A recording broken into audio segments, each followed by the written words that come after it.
ಕೋಣನಕುರಿಕೆ ಗ್ರಾಮದಲ್ಲಿ doctor B R. Ambedkar ಮತ್ತು doctor ಬಾಬಾ ಜಗಜೀವನ್ ರಾಮ್ ಅದ್ದೂರಿಯಾಗಿ ಜಯಂತಿ. ಪಾವಗಡ ತಾಲೂಕಿನಲ್ಲಿ ಬರುವ ನಿಡಗಲ್ಲು ಹೋಬಳಿ ವ್ಯಾಪ್ತಿಯಲ್ಲಿ ಇರುವ ಕೋಣನಕುರಿಕೆ ಗ್ರಾಮದಲ್ಲಿ ಸೋಮವಾರದಂದು ಗ್ರಾಮದ ಯುವ ಭೀಮಸೇನಾ ಬಳಗದ ವತಿಯಿಂದ 135ನೇ ಡಾಕ್ಟರ್ ಬಿ.ಆರ್. ಅಂಬೇಡ್ಕರ್ ಮತ್ತು 119ನೇ ಡಾಕ್ಟರ್ ಬಾಬು ಜಗಜೀವನ್ ರಾಮ್ ಜಯಂತ್ಯುತ್ಸವ ಅದ್ದೂರಿಯಾಗಿ ನಡೆಸಲಾಯಿತು. ಈ ಕಾರ್ಯಕ್ರಮದಲ್ಲಿ ಅಧ್ಯಕ್ಷತೆ ವಹಿಸಿದ್ದ ಭೀಮಯ್ಯ ಎಸ್, ಮಾಜಿ ಗ್ರಾಮ ಪಂಚಾಯತ್ ಸದಸ್ಯರು ಹಾಗೂ ಗಣ್ಯಾತಿಗಣ್ಯರು ದೀಪ ಬೆಳಗಿಸಿ ಬಹಳ ಅದ್ದೂರಿಯಾಗಿ ಕಾರ್ಯಕ್ರಮ ನಡೆಯಿತು. ಕೋಣನಕುರಿಕೆ ಗ್ರಾಮದಲ್ಲಿ ದಲಿತ ಮಹಿಳೆಯರು ಕುಂಭಮೇಳದೊಂದಿಗೆ ಪ್ರಮುಖ ಬೀದಿಗಳಲ್ಲಿ ಡಾಕ್ಟರ್ ಬಿ.ಆರ್. ಅಂಬೇಡ್ಕರ್ ಹಾಗೂ ಡಾಕ್ಟರ್ ಹಸಿರು ಕ್ರಾಂತಿ ಹರಿಕಾರ ಬಾಬು ಜಗಜೀವನ್ ರಾಮ್ ಅವರ ಭಾವಚಿತ್ರದೊಂದಿಗೆ ಭವ್ಯ ಮೆರವಣಿಗೆಯ ಮೂಲಕ ಯುವಕರು ನೀಲಿ ಬಾವುಟಗಳನ್ನು ಹಿಡಿದು ಜೈ ಭೀಮ್ ಘೋಷಣೆಗಳೊಂದಿಗೆ ತಮಟೆ ಸದ್ದಿಗೆ ಹೆಜ್ಜೆ ಹಾಕಿ ಮುಂದೆ ನಡೆದರು. ಈ ಸಂದರ್ಭದಲ್ಲಿ ಮುಖ್ಯ ಅತಿಥಿಗಳಾಗಿ ಆಗಮಿಸಿದ ಮಾಜಿ ಶಾಸಕ ಕೆ.ಎಂ. ತಿಮ್ಮರಾಯಪ್ಪ ತಡವಾಗಿ ಕಾರ್ಯಕ್ರಮಕ್ಕೆ ಆಗಮಿಸಿ ನಂತರ ಮಾತನಾಡಿದರು. Doctor B R. ಅಂಬೇಡ್ಕರ್ ಹಾಗೂ ಬಾಬು ಜಗಜೀವನ್ ರಾಮ್ ಅವರ ಆದರ್ಶಗಳು ಭೀಮಸೇನೆ ಯುವಕರಿಗೆ ಅರಿವು ಮೂಡಿಸಿದರು. ಕರ್ನಾಟಕ ದಲಿತ ಸಂಘರ್ಷ ಸಮಿತಿ ಜಿಲ್ಲಾ ಸಂಘರ್ಷ ಸಂಚಾಲಕರಾದ ಸಿ.ಕೆ. ತಿಪ್ಪೇಸ್ವಾಮಿ ಅವರು ಮಾತನಾಡಿದರು. ಈ ಸಭೆಯಲ್ಲಿ ಅವಮಾನ ಮಾಡ್ತಾರೆ, ಒಂದೇ ಒಂದು ಶಾಪ ನಮಗೆ. ಅವರು ಒಟ್ಟಿನಲ್ಲಿ ಶಿಸ್ತಿನ ಸಿಪಾಯಿ ಇದ್ದಾಗ ಅವರು ಆಗರ್ಭ ಶ್ರೀಮಂತರಲ್ಲ, ಸಹ ಬಡವ. ಆದರೆ ಸ್ವಾಭಿಮಾನ ಅಂತ ಬಂದರೆ ಇಡೀ ಪ್ರಪಂಚದಲ್ಲಿ ಅತ್ಯಂತ ಶ್ರೀಮಂತ ವ್ಯಕ್ತಿ ಬಾಬಾ ಸಾಹೇಬ್ ಅಂಬೇಡ್ಕರ್ ಅವರು ಎಂದು ತಿಳಿಸಿದರು. ಕಾರ್ಯಕ್ರಮದಲ್ಲಿ ಗ್ರಾಮದಲ್ಲಿನ ಹೆಚ್ಚಿನ ಅಂಕ ಪಡೆದ ವಿದ್ಯಾರ್ಥಿಗಳಿಗೆ ಸನ್ಮಾನ ನೀಡಲಾಯಿತು. ಬಿ.ಆರ್. ಅಂಬೇಡ್ಕರ್ ಅವರ 135ನೇ ಹಾಗೂ ಹಸಿರು ಕ್ರಾಂತಿಯ ಹರಿಕಾರ ಡಾಕ್ಟರ್ ಬಾಬು ಜಗಜೀವನ್ ರಾಮ್ ರವರ 119ನೇ ಜಯಂತ್ಯೋತ್ಸವ ಕಾರ್ಯಕ್ರಮವನ್ನ ತಮ್ಮ ಗ್ರಾಮದಲ್ಲಿ ಅದ್ದೂರಿಯಾಗಿ ನಡೆಸಿಕೊಂಡು ಬಂದಿದ್ದೀರಿ. ಈ ಕಾರ್ಯಕ್ರಮ ಹಿಂದಿನ ತಿಂಗಳಲ್ಲಿ, ಈ ತಿಂಗಳಲ್ಲಿ ಹೆಚ್ಚು ಕಡಿಮೆ ನಿರಂತರವಾಗಿ ನಡ್ಕೊಂಡು ಹೋಗ್ತಾ ಇದೆ. ಅದು ಕೇವಲ ಕೋಣನಕುರಿಕೆಯಲ್ಲ, ಪಾವಗಡದಲ್ಲ, ಇಡೀ ನಮ್ಮ ದೇಶದಲ್ಲಿ ನಡ್ಕೊಂಡು ಹೋಗ್ತಾ ಇದೆ.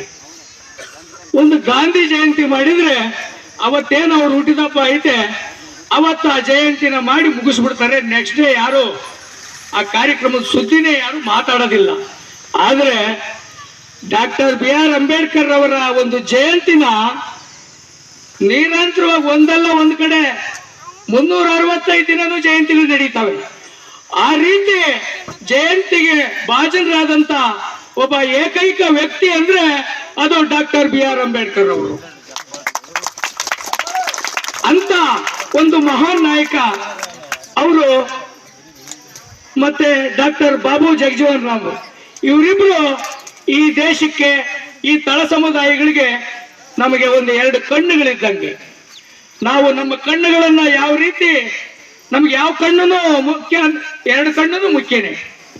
ಹಾಗಾಗಿ ಈ ದೇಶಕ್ಕೆ, ಈ ಸಮುದಾಯಕ್ಕೆ ಆ ಪುಣ್ಯಾತ್ಮರಿಬ್ರು 2 ಕಣ್ಣುಗಳಿದ್ದಂಗೆ. ಅವರು ಬಾಬಾ ಸಾಹೇಬ್ ಅಂಬೇಡ್ಕರ್ ಅವರು ನಮಗೆ ಸಂವಿಧಾನವನ್ನು ಕೊಟ್ಟರು. ಡಾಕ್ಟರ್ ಬಾಬು ಜಗಜೀವನ್ ರಾಮ್ ರವರು ಅವರು ಸಂವಿಧಾನದಲ್ಲಿ ನಮಗೆ ಏನು ಹಕ್ಕುಗಳನ್ನ ಅಳವಡಿಸಿದ್ದಾರೆ, ಆ ಹಕ್ಕುಗಳನ್ನ ಅವರು ಏನು ಪ್ರಜಾಪ್ರಭುತ್ವ ಬಂತು, ಆ ಪ್ರಜಾಪ್ರಭುತ್ವದಲ್ಲಿ ಅವರು ಅಂದ್ರೆ ತುಂಬಾ ನಿರಂತರವಾಗಿ ಸುಮಾರು 31 ವರ್ಷಗಳ ಕಾಲ ಅವರು ಪದವಿನಲ್ಲಿ ಇದ್ದುಕೊಂಡು ಕೆಲಸ ಮಾಡಿದಂಥವ್ರು. ಅವರು ಯಾವುದೇ ಖಾತೆ ಕೊಟ್ಟರು ಹಿಂದಕ್ಕೆ ನೋಡ್ತಿರ್ಲಿಲ್ಲ. ಜನಗಳ ನಾಡಿ ಮಿಡಿತ ಗೊತ್ತಿತ್ತು, ಜನಗಳ ಹಸಿವು ಗೊತ್ತಿತ್ತು, ಬಡತನ ಗೊತ್ತಿತ್ತು. ಅದಕ್ಕಿಂತ ಬಹಳ ಮುಖ್ಯವಾಗಿ ಅಸ್ಪೃಶ್ಯತೆ ಅಂದ್ರೆ ಏನು ಅಂತ ಗೊತ್ತಿತ್ತು. ಇವೆಲ್ಲವನ್ನು ತಲೆಯಲ್ಲಿ ಇಟ್ಕೊಂಡಂತ ಬಾಬು ಜಗಜೀವನ್ ರಾಮ್ ರವರು ಏನವರು ಕೃಷಿ ಮಂತ್ರಿ ಆಗಿದ್ದಂತ ಸಂದರ್ಭದಲ್ಲಿ ಕೆಲವು ಮುದುಕರಿಗೆ ಗೊತ್ತಿದೆ, ಏನು ಬೇರೆ ದೇಶದಿಂದ ಯಾವುದೋ ಆಗ ಸಮೃದ್ಧಿಯಾಗಿ ಬೆಳೆ ಆಗ್ತದೆ. ಆ ಕಾರಣದಿಂದಲೇ ಡಾಕ್ಟರ್ ಬಾಬು ಜಗಜೀವನ್ ರಾಮ್ ರವರನ್ನ ನಾವು ಹಸಿರು ಕ್ರಾಂತಿಯ ಹರಿಕಾರ ಅಂತ ಕರಿತೀವಿ ಬಂಧುಗಳೇ. ಹಾಗಾಗಿ ಇನ್ನು ಅವರ ಬಾಲ್ಯ, ಯೌವನ, ವಿದ್ಯಾಭ್ಯಾಸ ಅದನ್ನ ನಿರಂತರವಾಗಿ ನಾವು ನಿಮ್ಮ ಜೊತೆ ಎಲ್ಲ ಮಾತಾಡ್ಕೊಂಡು ಬಂದಿದ್ದೀವಿ. ಆದ್ರೆ ಬಹಳ ಮುಖ್ಯವಾಗಿ ನಾವು ಕಲಿಬೇಕಾಗಿರೋದು ಸಂವಿಧಾನ ಎಷ್ಟು ಮುಖ್ಯ. ನಮಗೆ ಸಂವಿಧಾನ ನಮಗೆ ಏನ್ ಕೊಟ್ಟಿದೆ, ನಾವು ಅದನ್ನು ಅಳವಡಿಸ್ಕೊಂತ ಇದ್ದೀವ, ಆ ಕಾನೂನುಗಳನ್ನ ನಾವು ಪಾಲನೆ ಮಾಡ್ತಿದ್ದೀವ. ಸಂವಿಧಾನ ಬಂದ್ಮೇಲೆ ಅಸ್ಪೃಶ್ಯತೆ ಮೊದಲು ಹೆಂಗಿತ್ತು, ಈಗ ಹೆಂಗಿದೆ, ಆಮೇಲೆ ವಿದ್ಯಾಭ್ಯಾಸ ಹೆಂಗಿತ್ತು, ಇವತ್ತು ಹೆಂಗಿದೆ? ಯಾಕಂದ್ರೆ ಈ ಸಾರಿ ಬಹಳಷ್ಟು ಜನ ಮಕ್ಕಳು SLC ನಲ್ಲಿ PUC ನಲ್ಲಿ ಒಳ್ಳೊಳ್ಳೆ ಡಿಸ್ಟಿಂಕ್ಷನ್ ರ್ಯಾಂಕ್ ಅನ್ನ ಪಡೆದಿದ್ದಾರೆ. ಮಾಡಕ್ಕಾಗುತ್ತಾ?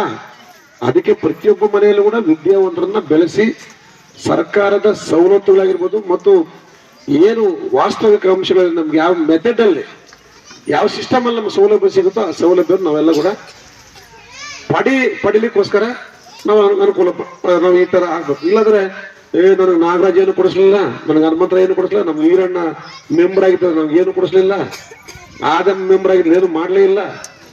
ಒಬ್ರನ್ನೊಬ್ರು ದೂಷಿಸ್ತಕ್ಕಂಥ ಕೆಲಸ ಮಾಡಬಾರ್ದು. ಆದಮ್ಮನು ನಮ್ಮ ತರ ತಾನೆ, ಈರಣ್ಣ ನಮ್ಮ ತರ ತಾನೆ, ನಾಗರಾಜ್ ಅವರು ಕೆಲಸ ತಾನೆ, ಅವ್ರ ಬದುಕ ಕೆಲಸ ನೋಡ್ಕೊಂತ ಇರ್ತಾರೆ. ನಿಮ್ಮ ಮನೆಯಲ್ಲಿ ನೀವು ವಿದ್ಯಾವಂತರ ಮಾಡ್ತಾರ, ನಿಮ್ಗೂ ಬದುಕಂಥದ್ದು ಹಕ್ಕು ಮತ್ತೆ ಯಾವ ರೀತಿ ಬದುಕಬೇಕೆಂಬುದು ಒಂದು ಜವಾಬ್ದಾರಿ ಅದೆಲ್ಲ ಕೂಡ ಬರುತ್ತೆ. ಅದನ್ನ ನಾನು ಕ್ಯೂ ಮಾತಾಡೋದಿಷ್ಟೇ. ಇಷ್ಟೆಲ್ಲ ಮುಗಿದೋಗಿದೆ, ಸಾವಿರಾರು ವರ್ಷ ಕಳ್ಕೊಂಡು ಹೋಗಿದ್ದೀವಿ, ನೂರಾರು ವರ್ಷ ಕಳೆದಿದ್ದೀವಿ. ಇನ್ಮೇಲೆ ಕೂಡ ನಮ್ಮ ಮಕ್ಕಳಿಗೆ ನಮ್ಮ ಜವಾಬ್ದಾರಿಯುತವಾಗಿ ಅವ್ರಿಗೆ ವಿದ್ಯೆ ಕೊಡಿಸ್ತಕ್ಕಂಥ ಕೆಲಸ ನಾವು ಮಾಡಬೇಕು. ಸರ್ಕಾರದಿಂದ ಸಿಗ್ತಕ್ಕಂಥ ಸವಲತ್ತುಗಳು, ವಿದ್ಯೆಯಲ್ಲಿ ಬಹಳಷ್ಟು ಸವಲತ್ತುಗಳು ಇದ್ದಾವೆ. ಆದರೆ ಈ ಸರ್ಕಾರ ಇವತ್ತೇನು ಪೇಪರ್ನ ಕೊಡಬೇಕು, ಇನ್ನು 3 ವರ್ಷಕ್ಕೆಲ್ಲ ಶೈಕ್ಷಣಿಕವಾಗಿ ನಾವು ಶಕ್ತಿ ಕೊಡ್ತೀವಿ ಅಂತ ಅವ್ರು ಇವತ್ತೇ ಅವ್ರೆ. ಇದುವರೆಗೂ ಶೈಕ್ಷಣಿಕ ಏನೇನಾಗಿದೆ, ಸರ್ಕಾರಿ ಶಾಲೆಗೆ ಹೋಗೋರು ನಿಮ್ಮಂತರ ಮಕ್ಕಳು. ಇವತ್ತು ನಮ್ಮ ಇದಕ್ಕೆಲ್ಲ ನಾವು ಶಾಸಕರಾದ ಕೂಡ ನಾನೆಲ್ಲ ಶುದ್ಧ ಮಾಡಿದ್ದೀನಿ ಅಂತ ಹೇಳಕ್ ಬರೋದಿಲ್ಲ, ಶುದ್ಧ ಮಾಡ್ಲಿಕ್ಕೆ ಹೋರಾಟ ಮಾಡಿದ್ದೀನಿ. ನನ್ನ ಕೈಲಿ ಎಷ್ಟಾಗುತ್ತೆ ಶುದ್ಧ ಮಾಡ್ಲಿಕ್ಕೆ ಹೋರಾಟ ಮಾಡಿದ್ದೀನಿ. ಅಶುದ್ಧಕ್ಕೆ ನಾನು ಹೆಚ್ಚಿಗೆ ಬೆಂಬಲ ಕೊಡಕ್ ಹೋಗಿಲ್ಲ, ಬೆಂಬಲ ಕೊಟ್ಟೇ ಇಲ್ಲ, ಕೊಡೋಕೆ ಹೋಗಿಲ್ಲ. ಶುದ್ಧ ಮಾಡ್ಲಿಕ್ಕೆ ಈ ವ್ಯವಸ್ಥೆಯನ್ನ ಬಲಪಡಿಸ್ತಕ್ಕಂಥ ಕೆಲಸ ಮಾಡ್ಲಿಕ್ಕೆ ನನ್ನ ಹೋರಾಟವನ್ನು ನಾವು ಮಾಡಿ ಬಂದಿದ್ದೀವಿ, ಮಾಡ್ಕೊಂಡು ಮುಂದೆ ಹೋಗ್ತಾ ಇದ್ದೀವಿ. ಈಗ ಅನುದಾನ ಯಾರಪ್ಪ ಖರ್ಚು ಮಾಡಿಸೋದು? ಅಂಬೇಡ್ಕರ್ ಅವರು ಕೊಟ್ಟೋದ್ರು, ಖರ್ಚು ಮಾಡಿಸೋರು ಯಾರು ಜವಾಬ್ದಾರಿ? ಆ ಹೆಣ್ಮಕ್ಳನ್ನು ಕುತ್ಕೊಂಡು ಕೇಳಕ್ಕಾಗುತ್ತಾ? ಯಾರ ಜವಾಬ್ದಾರಿ? ಮತ ಹಾಕ್ಸ್ಕೊಂಡು ನಾವು ಗೆದ್ದೋಗಿದ್ದೀವಿ, ಅವ್ರ ಜವಾಬ್ದಾರಿ.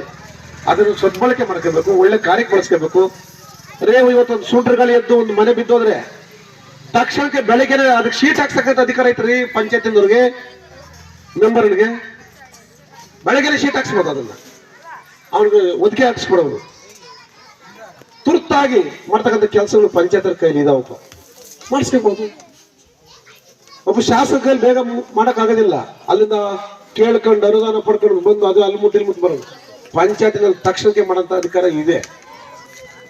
ಲೈಟ್ ತಂದಾಕ್ತೀರಾ, ಏನೇನು ಬೇಕಾದ್ರೆ ಮಾಡ್ತೀರಾ, ಆ ಕೆಲಸ ಈ ಕೆಲಸ ಎಲ್ಲ ಮಾಡ್ತೀರಾ.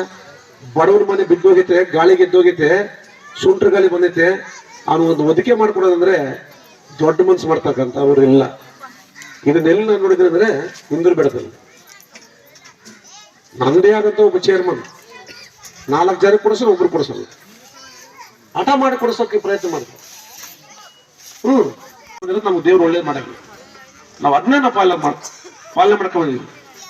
ಏನೂ ಗೊತ್ತಿಲ್ಲಂತ ನಮ್ಮ ತಂದೆ ತಾಯಿಗಳು ಎಬ್ಬಟ್ಟು ಹಾಕಕ್ಕೂ ಬರ್ತಿರಲಿಲ್ಲ, ಎಬ್ಬಟ್ಟು ಎತ್ತ ಗೊತ್ತಬೇಕು ಅನ್ನೋದು ಗೊತ್ತಿಲ್ಲ, ಕ್ಯಾಲೆ ಕೂತ್ಬೇಕು, ಮೇಲೆ ಕೂತ್ಬೇಕು, ಅಡ್ಡ ಓದ್ಬೇಕು ಗೊತ್ತಿಲ್ಲ. ಅಂತವರು ಅವರ ಮಾತುಗಳನ್ನ ನಾವು ಕೇಳ್ಕೊಂಡು ಬಂದು ಇವತ್ತು ಇಷ್ಟ ಎತ್ತರಕ್ಕೆ ಬಂದಿದ್ದೀವಿ. ನೀವೆಲ್ಲ ಅರ್ಥ ಮಾಡ್ಕೊಂಡು ಹುಡುಗರು ಖಂಡಿತ ನಿಮ್ ಕೈ ಮುಗಿ ಹೇಳ್ತೀನಿ. ನಾನು ಒಂದು ಕಾಲಕ್ಕೆ 40 ವರ್ಷ ಕೇಳಕ್ಕೆ ತಿಪ್ಪಸ್ವಾಮಿ ನಮ್ಮ ವ್ಯವಸ್ಥೆ ಬದಲಾವಣೆ ಆಗುತ್ತೆ ಅಂತ ತುಂಬಾ. ತಿಪ್ಪಸ್ವಾಮಿ ಹೆಂಗಿದಾನೆ, ಬಲಿಷ್ಠವಾಗಲ್ಲ. ತಿಪ್ಪಸ್ವಾಮಿ ಬಲಿಷ್ಠ ಆಗಿರೋನ್ಗೆ 10 ರೂಪಾಯಿ ಖರ್ಚು ಮಾಡೋದು ಏನಾಗೋದಿಲ್ಲ. ತಿಪ್ಪಸ್ವಾಮಿ ನೋಡ್ಕೊಂಡು ನಿಂದ 10 ರೂಪಾಯಿ ದುಡಿಯೋನು ನೀನು ಹಾಳು ಮಾಡ್ತೀಯಲ್ಲಪ್ಪ. ತಿಪ್ಪಸ್ವಾಮಿನ ಯಾಕೆ ಹೋಲಿಕೆ ಮಾಡ್ತೀಯ? ನಾಗರಾಜನ ಯಾಕೆ ಹೋಲಿಕೆ ಮಾಡ್ಕೊಂತೀರ? ನಾಗರಾಜ್ ವ್ಯಾಪಾರ ಮಾಡ್ತಾನೆ, 1000 ರೂಪಾಯಿ ದುಡಿತದೆ. ನಾಗರಾಜ್ ಖರ್ಚು ಮಾಡ್ತಾನಂತ ನೀವು ಖರ್ಚು ಮಾಡಕ್ ಹೋಗಿ ಅರ್ಥ ಮಾಡ್ಕೊಳ್ರಿ. ನಾವ್ ಇನ್ನೊಬ್ಬರಿಗೆ ಹೋಲಿಕೆ ಮಾಡ್ಕೊಂಡು ನಮ್ಮ ವ್ಯವಸ್ಥೆನ ಹಾಳು ಮಾಡ್ಕೋಬೇಡ್ರಿ, ನೀವು ಬುದ್ಧಿವಂತರಾಗ್ರಿ.